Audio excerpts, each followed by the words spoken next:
Martino. Le parrain de l'actualité.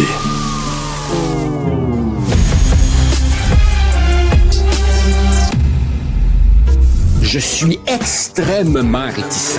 Gants blancs jusqu'aux épaules, je peux comprendre. Mais à travers tout ça, il reste que l'industrie locale du commentaire est étonnamment muette. Joseph Facal.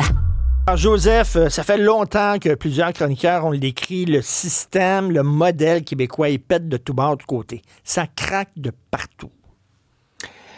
Je suis content, Richard, que tu aies accepté ma suggestion de parler de ça.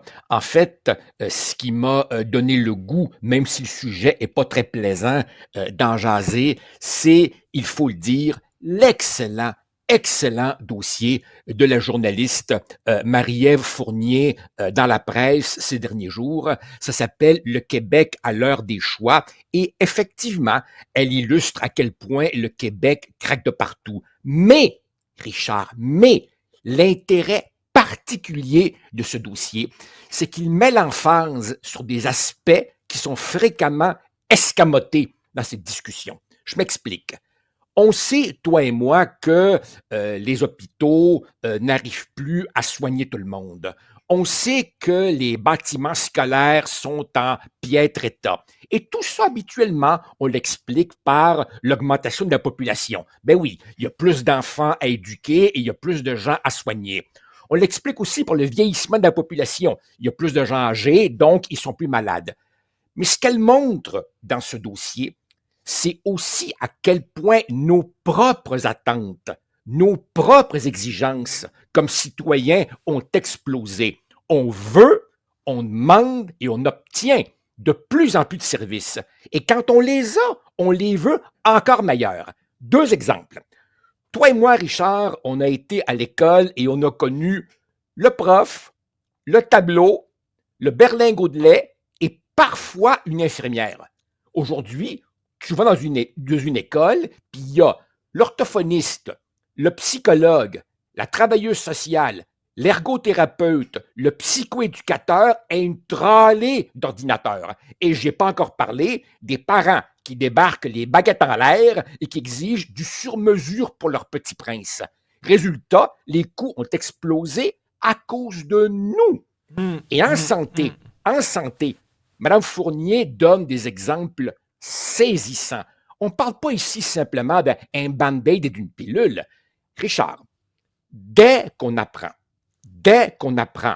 qu'un médicament miracle arrive, même s'il est encore un peu expérimental, on fera des pieds et des mains pour qu'il soit payé par le Trésor public. Alors évidemment, une ordonnance de myosime, demande-moi pas ce que ça fait la myosime, une ordonnance coûte 784 774 $. Une ordonnance, de Oxlumo coûte 1 879 000 $. On ne parle pas d'une boîte de Robax à 7, là. Donc, on en veut toujours plus et ce dossier illustre notre responsabilité citoyenne. On en veut toujours plus. Oh, que c'est facile de blâmer ensuite les politiciens. C'est ce que Joanne Marcotte appelait le gouvernement.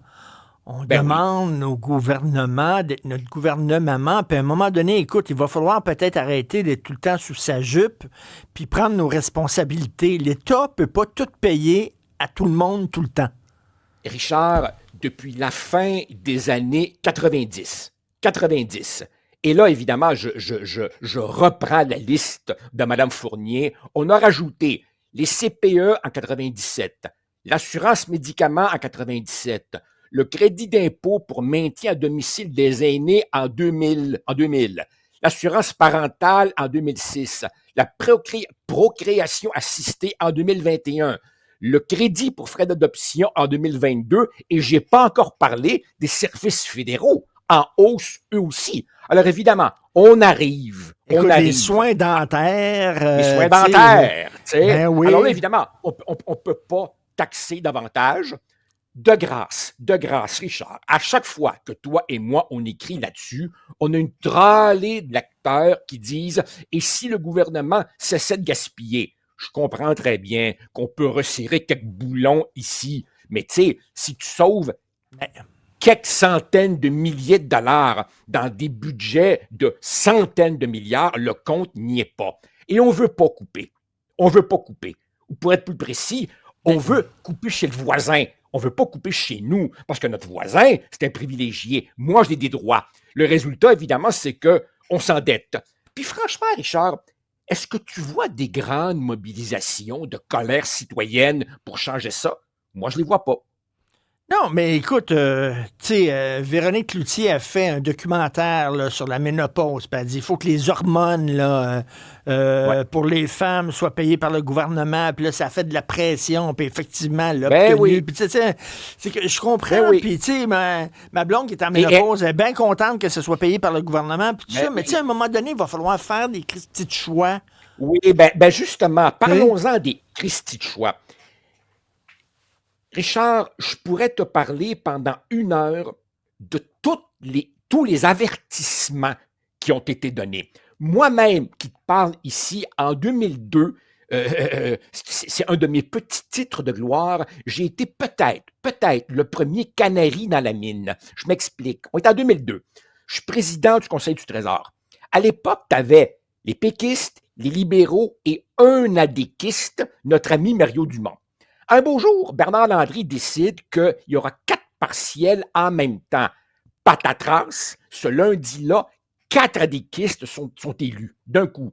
J'arrive au Conseil des ministres, j'ai une forêt de micros devant moi et je dis, peut-être qu'en votant ADQ, en exprimant cette colère-là, peut-être que les Québécois nous envoient un message. Peut-être que le modèle québécois n'est pas si formidable que ça et on serait dû pour le retour au garage. Ça, c'est en 2002. Je rentre au Conseil des ministres. Bernard Landry avait la transcription de ce que je venais de dire. J'en ai mangé toute une. Ah T'as pas oui. idée. Ah, t'as pas idée. Après ça, souviens-toi, tu te rappelles en 2005, le manifeste pour un Québec lucide, hein, signé par Lucien Bouchard et moi et d'autres, où on disait on ne peut pas continuer comme ça. En 2007, Monique Jérôme Forget, à l'époque ministre des Finances, demande à Claude Montmarquette et à ton humble serviteur de faire un rapport sur la tarification des services publics. On dit il faudrait moins d'impôts, mais il faudrait exiger des tarifs pour des services précis selon le principe de l'utilisateur payeur. Richard Martineau veut le service X, mais il va payer pour le service X. Ça n'a rien donné pantoute. Encore plus loin, Luc Godbout, le fiscaliste de Sherbrooke, en 2014, remet à Philippe Couillard un rapport. Ça ne peut plus durer, il faut changer. Tabletter.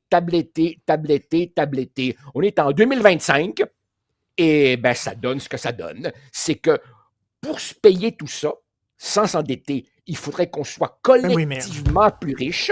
Or, 1, la productivité stagne. 2, tu vois comme moi, Richard, que arroser les entreprises de subventions, ça ne marche pas. Puis 3, les dépenses augmentent plus vite que les revenus. Alors, ça donne Mais ce que ça donne. Le Québec qui craque de partout. quel politicien va dire on va couper dans les services? Voilà. Quel politicien va dire ça? Voilà. Pourquoi? Il ne sera pas élire. Et là, Voilà. c'est pas de la Alors, faute des politiciens, c'est de notre faute à nous. Exactement. Alors, toi, 1, il faudrait un immense courage. Ensuite, on ne gagne jamais des élections en parlant du long terme. L'électeur moyen, là, il est dans le court terme. Qu'est-ce que tu vas faire maintenant pour moi? Je veux ma garderie au coin de la rue, puis je veux ma rue asphaltée là. Les gens veulent toujours plus pour eux. C'est chez les autres qu'il faudrait couper. Et puis, par-dessus ça, ben, les Québécois, ils n'aiment pas les grands bouleversements. Ils n'aiment pas la chicane.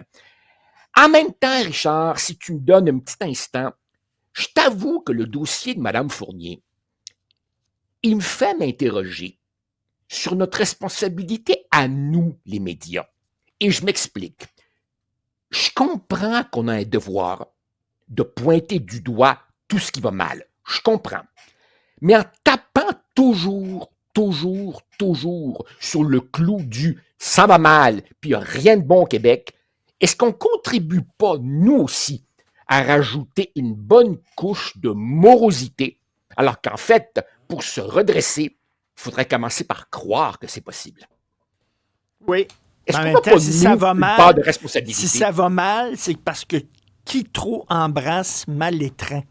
Peut-être que si on dirait à l'État, vous allez vous recentrer sur les missions fondamentales, puis ça, vous allez le faire bien.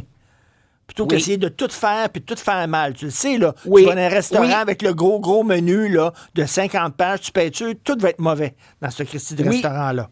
Richard, absolument. Mais en même temps, tu sais, j'écoutais la conversation d'il y a quelques instants entre Nick Payne et le chef du Parti nul, là.